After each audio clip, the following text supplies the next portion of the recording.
नमस्कार दोस्तों, क्या बांग्लादेश वाकई टूटने की कगार पर है? क्या चीन और भारत के बीच यह देश अब बैटल ग्राउंड बन चुका है? और क्या भारत के पूर्वोत्तर राज्यों पर इसका कोई असर होगा? आज हम इस पूरे मुद्दे का डीप एनालिसिस करेंगे ताकि आपको समझ आ सके कि बांग्लादेश में जो कुछ भी हो रहा है उसका भारत और चीन पर क्या असर पड़ेगा।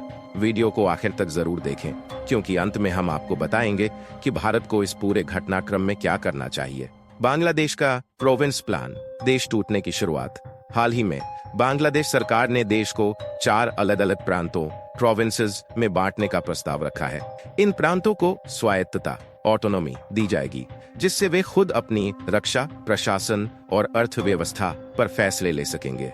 सरकार इसे विकेंद्रीकरण कह रही है, लेकिन एक्सपर्ट्स का मानना है कि यह देश को तोड़ने की पहली सीढ़ी साबित हो सकता है। क्या यह एक रणनीति है जिससे देश को कमजोर किया जा रहा है? स्थानीय विशेषज्ञ तोफैल अहमद ने चेतावनी दी है कि बांग्लादेश छोटा देश है और यहाँ इतने बड़े प्रशासनिक बदलाव से समस्याएं बढ़ेंगी, न कि घटेंगी।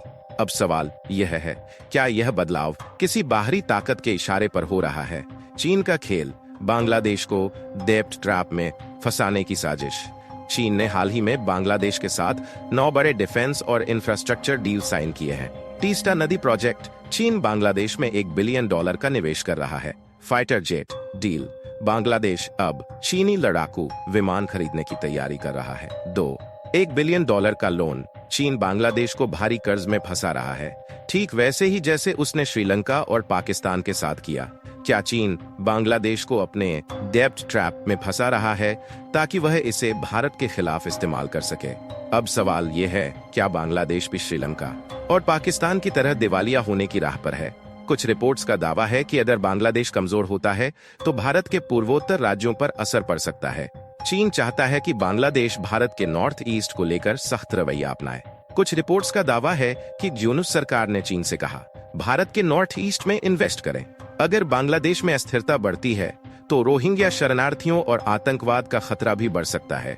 भारत के विदेश मंत्री एस जयशंकर ने भी साफ कहा है कि बांग्लादेश को तय करना होगा कि वह किसके साथ खड़ा रहना चाहता है, भारत या चीन। अब सवाल ये है, भारत को इस पूरे घटनाक्रम से कैसे निपटना चाहिए? बांग्लादेश इस वक्त एक नाजुक स्थिति में खड़ा है। एक तरफ देश के भीतर प्रशासनिक बदलावों से अस्थिरता बढ़ रही है, दूसरी तरफ चीन और भारत की खींचतान ने इसे भू राजनीतिक गेम का मोहरा बना दिया है।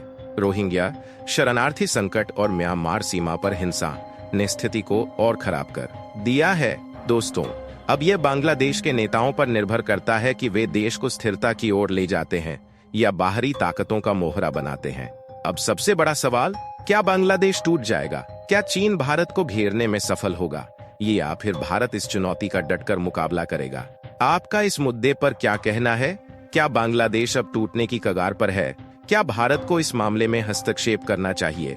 अपने विचार हमें कमेंट में बताइए।